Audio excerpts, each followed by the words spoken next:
सभी प्यारे छात्रों का एक बार फिर से स्वागत है और आज का अपना टॉपिक है महत्तम समापवर्तक यानी एचसीएफ। एचसीएफ का फुल फॉर्म होता है हाईएस्ट कॉमन फैक्टर। मतलब पहला जो एच है, एच का मतलब होता है हाईएस्ट, फिर सी है, सी का मतलब होता है कॉमन और एफ का मतलब होता है फैक्टर। तो याद रखना इसको, एचसीएफ मतलब हाईएस्ट कॉमन फैक्टर। कभी कोई पूछ लेता है कि एचसीएफ का मतलब बताओ। अब हम जब महत्तम समापवर्तक निकालेंगे तो इसका गणित में क्या मतलब होता है वो भी आपको मैं बता दूंगा साथ में। अभी तो मैंने आपको केवल फुल फॉर्म ही बताया है। अब हम एचसीएफ निकालते कैसे हैं उसके लिए हमें एक एग्जाम्पल लेना पड़ेगा। तो यहाँ पे हम कोई संख्याएं ले लेते हैं जिनका हम एचसीएफ या महत्तम समापवर्तक निकालेंगे। तो हमने यहाँ पे 3 संख्याएं ली हैं। पहली है 18, दूसरी है 24 और तीसरी है 36। अब इनका एचसीएफ मैं आपको निकाल के बताऊंगा, तो आपको एचसीएफ का असली मतलब भी पता चल जाएगा और कैसे निकालते हैं उसकी विधि भी पता चल जाएगी। देखो, सबसे पहले क्या करना है, जो भी आपको संख्याएं दी गई हैं जिनका भी आपको एचसीएफ निकालना है, जैसे पहली संख्या है तो उसको आपने लिखा और बराबर लगा दिया, फिर जो दूसरी संख्या है उसको लिखा और फिर बराबर लगा दिया, और जो तीसरी संख्या है उसको भी लिखा और बराबर लगा दिया। अब ये बराबर क्यों लगे हैं?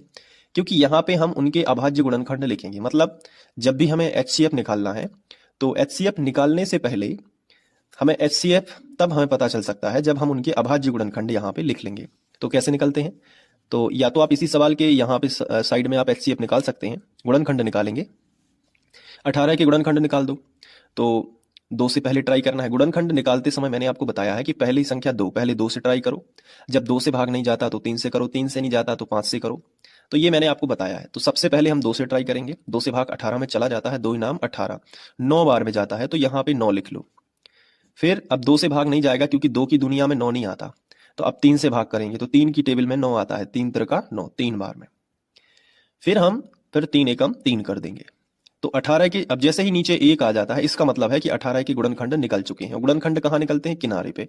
ये देखो साइड में जो भी संख्या आई है यही 18 की जो है वो गुणनखंड है। 18 के गुणनखंड कौन कौन है? 2, 3 और 3। इनको गुणा में लिखेंगे तो क्या आएगा?